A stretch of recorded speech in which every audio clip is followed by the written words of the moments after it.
Hello बच्चों, तो आज हम बात करते हैं रेट लॉ के बारे में। केमिकल काइनेटिक्स के इम्पोर्टेंट टॉपिक रेट लॉ के बारे में। पिछले लेक्चर में हमने रेट ऑफ रिएक्शन को अफेक्ट करने वाले फैक्टर और उनकी कैरेक्टरिस्टिक्स वगैरह, लॉ ऑफ मास एक्शन पढ़ा था। अब नेक्स्ट टॉपिक है रेट लॉ। रेट लॉ क्या है? Rate law is the mathematical expression that gives the true rate of reaction in terms of concentration of reactants which actually influence the rate। यानी कि तो let's suppose ये कोई equation है A plus B C C plus D D. तो rate law कहता है तो इसके अकॉर्डिंग क्या है कि ये ट्रू मैथमेटिकल एक्सप्रेशन है जो रेट की कंसंट्रेशन ऑफ रिएक्टेंट्स को का रिप्रेजेंटेशन बताता है एक तरह से। Rate law is the mathematical expression that gives the true rate of reaction in terms of concentration of reactant.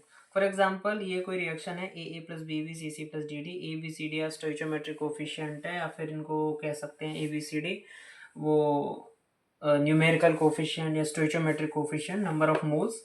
तो एक तरह से रेट का फॉर्मूला होता है ए की पावर एम और बी की पावर एन, इस तरह से रेट को रिप्रेजेंट करते हैं। अब यहाँ आप कहोगे एम एन एंड, यहाँ तो ए भी होना चाहिए। तो एम एन एंड जो है वो एक्चुअल मोलर कंसंट्रेशन है रिएक्शन की। यानी कि एक रिएक्शन है, ये इनकी एक्चुअल मोलर कंसंट्रेशन है, यानी कि जो रिएक्शन के रेट को प्रभावित करती है। तो एम और एन यहाँ पे जो है वो ए और बी के इक्वल भी हो सकती है और इक्वल नहीं भी हो सकती है। जो कैलकुलेट करके आएगी रेट, जो कैलकुलेट करके आएगी प्रैक्टिकली, जो उसका रेट आएगा कैलकुलेट करके, वो एक्चुअल मोलर कंसंट्रेशन बताएगा एक्सपेरिमेंटल बेसिस पे। जो एम और एंड की वैल्यू जो ए और बी के इक्वल भी हो सकती है, जिसमें और नहीं भी हो सकती है। यानी कि ये तो एकदम रिएक्शन के अकॉर्डिंग थियोरेटिकली लिख देंगे हम कि ए की पावर ए और बी की पावर बी। लेकिन एम और एन यहाँ पे ये रिप्रेजेंट कर रहा है जो एक्चुअल एक्सपेरिमेंटल बेसिस पे जो एक्चुअल मोलर कंसंट्रेशन आई है, उसको हम रेट लॉ के अकॉर्डिंग रिप्रेजेंट करते हैं, जिसमें एम और एन की जो वैल्यू है वो ए और बी के मे बी और may not be equal to A and B. इतना समझना है आपको। अब ऑर्डर ऑफ रिएक्शन क्या होता है, ठीक है, तो कुल मिला के दोबारा रिपीट कर देते हैं। तो इसमें क्या है कि rate law is the mathematical expression that gives the true rate of reaction in terms of concentration of reactants which actually influence the rate. तो ये रिएक्शन है, ये रेट है, जहां हमने ए बी की फॉर्म में ना रिप्रेजेंट कर एम और एन लिखा है। क्यों? क्योंकि एम और एन एक्चुअल मोलर कंसंट्रेशन है जो एक्सपेरिमेंटल हमने फाइंड की है। इन्फ्लुएंसिंग द रेट, जो रेट को इन्फ्लुएंस करती है। M N and may be और may not be equal to A and B. M और एंड ए और बी के इक्वल हो भी सकती है और नहीं भी हो सकती है। ऑर्डर ऑफ रिएक्शन क्या होता है? The sum of powers of exponents to which the concentration terms are raised in the rate law of expression. यानी कि sum of power, let's suppose ये कोई रिएक्शन है इस तरह से, वही एग्जांपल ले लिया, और इसका जो मैं रेट लिखूंगा जो इसी के अकॉर्डिंग, तो इनकी जो पावर है एम प्लस एन के ऑर्डर के बराबर हो गई। यानी कि ऑर्डर एम प्लस एन के बराबर होता है। The sum of powers of exponents to which the concentration terms are raised. यानी कि powers of exponents to which the concentration terms are raised, यानी कि जो कंसंट्रेशन टर्म्स पे जो पावर चढ़ी रहती है उनका सम ऑर्डर ऑफ रिएक्शन कहलाता है। अब लेट्स सपोज एक कोई एग्जांपल है, जैसे 2NO2 plus O2 gives us 2NO2। अब इसका सबसे पहले तो हम रेट लिखें। अब इसमें क्वेश्चन कैसे बन सकता है? Right the rate law and order of reaction of this reaction. यानी 1 मार्क्स का रेट लॉ और 1 मार्क्स का ऑर्डर ऑफ रिएक्शन। तो कैसे लिखेंगे इसका रेट कि NO2 की पावर कितना है, इसका स्टोइचोमेट्रिक कोफिशिएंट 2, O2 का कितना है 1। तो 1 को लिखें ना लिखें कोई फर्क नहीं पड़ता। तो ऑर्डर ऑफ रिएक्शन कैसे लिखेंगे? 2 + 1 = 3। अब यहां पर जो नेक्स्ट क्वेश्चन है, रेट है के ए की पावर हाफ बी की पावर 1। तो इसका ऑर्डर ऑफ रिएक्शन सेम वही प्रोसीजर है, बहुत सिंपल है। तो इसका ऑर्डर ऑफ रिएक्शन फ्रैक्शनल आएगा। क्यों? क्योंकि ऑर्डर फ्रैक्शनल भी हो सकता है। ये 1, हाँ जी, तो ये आएगा लगभग 3/2। मैथमेटिकली एलसीएम लेके भी करें तो 3/2 आएगा। और इसका कितना आएगा? इसका 1 है, जहाँ कुछ नहीं होता 1 मान लेते, 1 + 1/2, ये भी 3/2 आएगा। यदि यहाँ 3/2 और यहाँ 1 लिखा होता, सपोज करो यहाँ 3/2 बी के ऊपर 3/2 यहाँ 1 लिखा होता, तो उनको ऐड कर देते। तो सिंपल ऑर्डर ऑफ रिएक्शन निकालने के लिए हम इजीली इसको इस तरह से सॉल्व कर सकते हैं। अब हम बात करेंगे नेक्स्ट टॉपिक की, ऑर्डर ऑफ रिएक्शन में ही स्यूडो फर्स्ट ऑर्डर रिएक्शन। हाँ जी, स्यूडो फर्स्ट ऑर्डर रिएक्शन क्या होती है? तो pseudo first order reaction,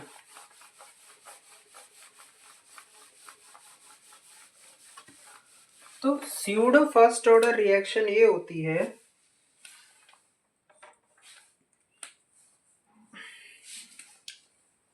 pseudo first order reaction. तो ये रिएक्शन ये कहलाती है यदि कोई कंसंट्रेशन टर्म ज्यादा एक्सेस में है, तो ये एक तरह से मिथ, स्यूडो का मतलब होता है फॉल्स, एक तरह से मिथ भी बताती है कि यहाँ की कोई रिएक्शन का मिथ है ये, है ना। इफ द, ये important examination point of view से प्रीवियस ईयर आए थी ये डायरेक्ट बोर्ड एग्जाम में लिखने के लिए। तो स्यूडो फर्स्ट ऑर्डर रिएक्शन क्या कहता है? इफ वन reactant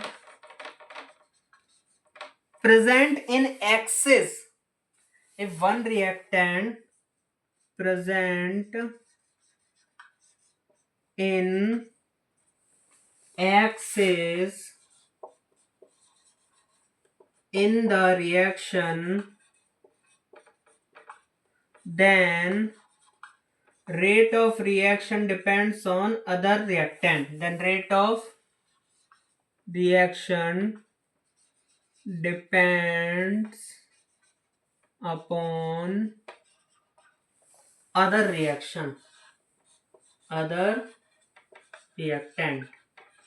तो ये कहती है यानी कि यदि एक रिएक्टेंट एक्सेस में है किसी भी रिएक्शन में, तो जो रेट ऑफ रिएक्शन होती है वो अदर रिएक्टेंट पे डिपेंड करती है।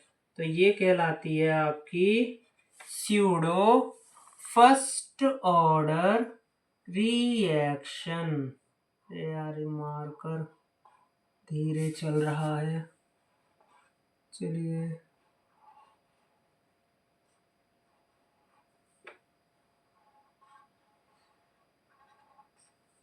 and rate of reaction depends on other reactant term axis।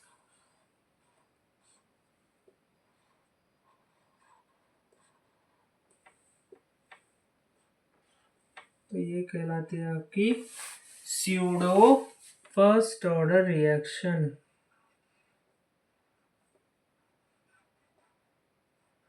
Marker द्वारा चलाना पड़ रहा है इस पर।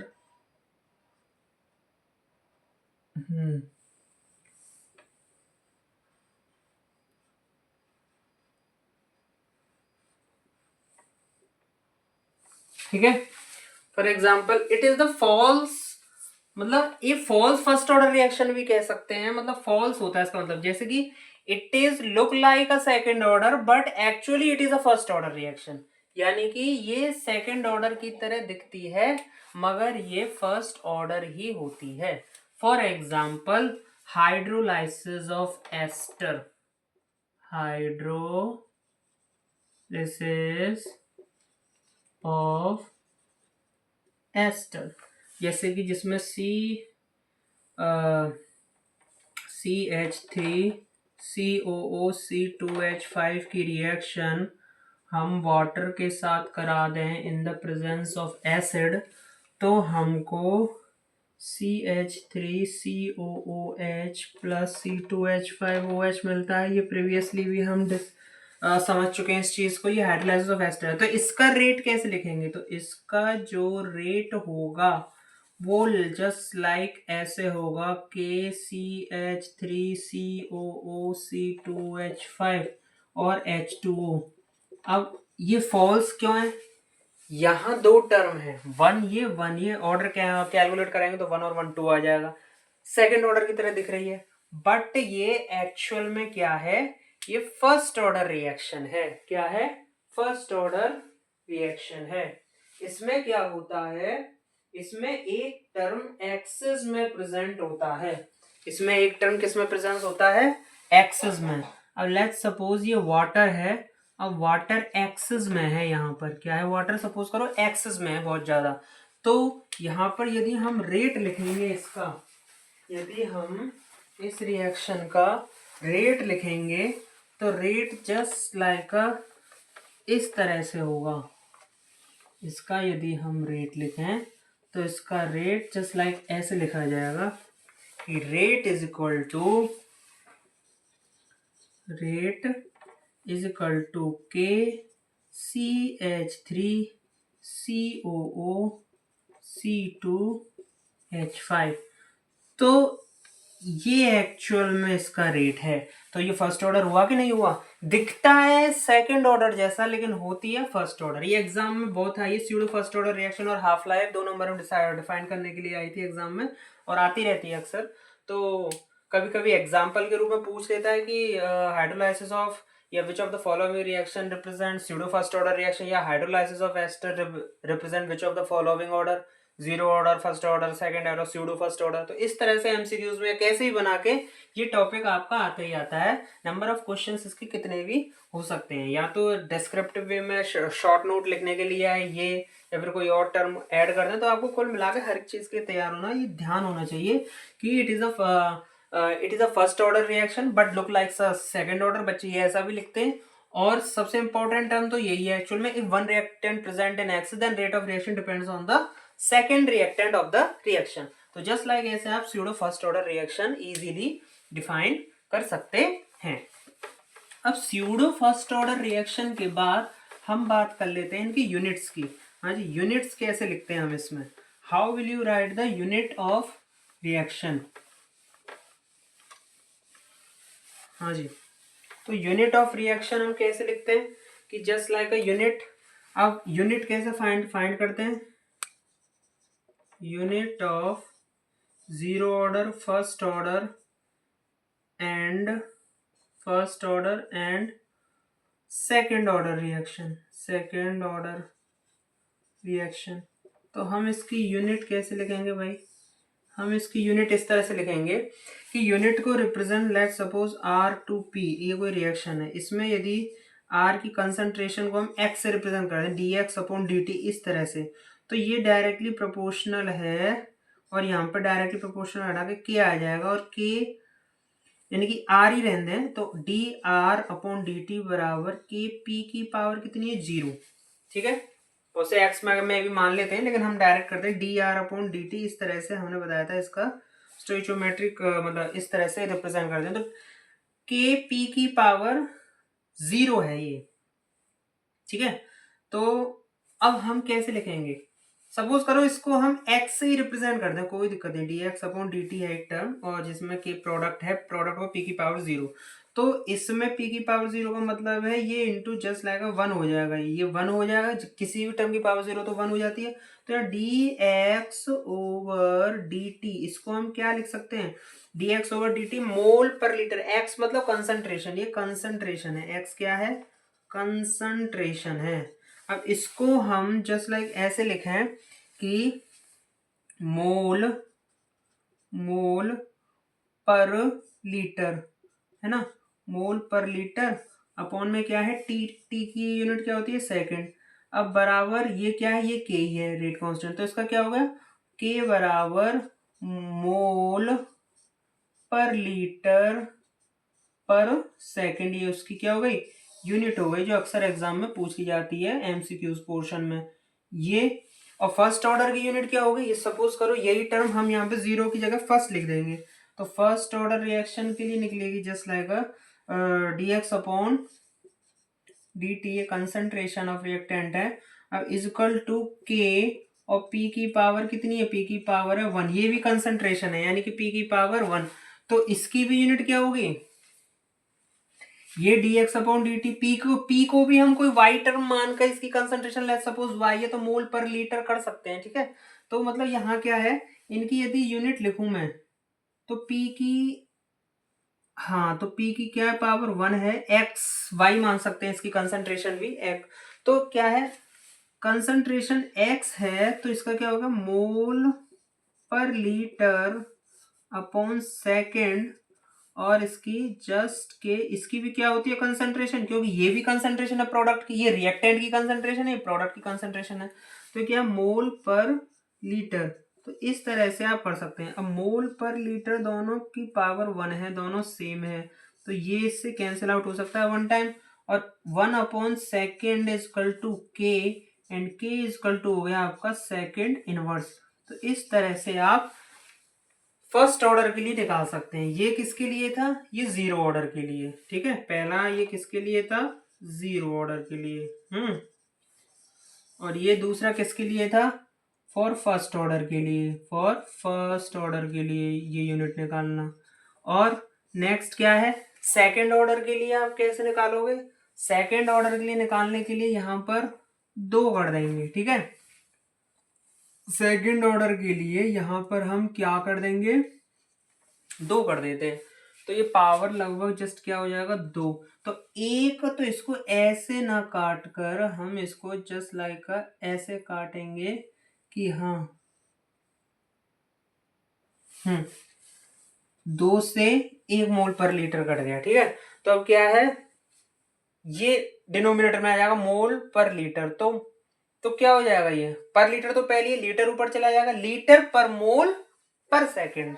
तो इसकी यूनिट क्या क्या होनी है आपकी, यहाँ पे इसकी यूनिट हो जानी है, तो इसकी यूनिट यहाँ पे हो जानी है लीटर, क्योंकि लीटर तो ऑलरेडी ऑलरेडी इनवर्स में, तो लीटर इधर जाएगा और मोल नीचे आएगा, तो लीटर जब मोल नीचे आ जाएगा लीटर पर मोल, यानी कि इनवर्स हो जाएगा मोल इनवर्स और सेकंड इनवर्स, तो लीटर मोल इनवर्स और सेकंड इनवर्स। तो इस तरह से आप इनकी यूनिट इजीली कैलकुलेट कर सकते हैं। ये सेकंड ऑर्डर की। nth ऑर्डर के लिए लगाना हो तो यहां पर n लगा देंगे और 1 माइनस एन हो जाएगा, यानी mole per litre 1 minus N second inverse. इस तरह से आप कितने भी ऑर्डर की रिएक्शन की यूनिट इजीली कैलकुलेट कर सकते हैं।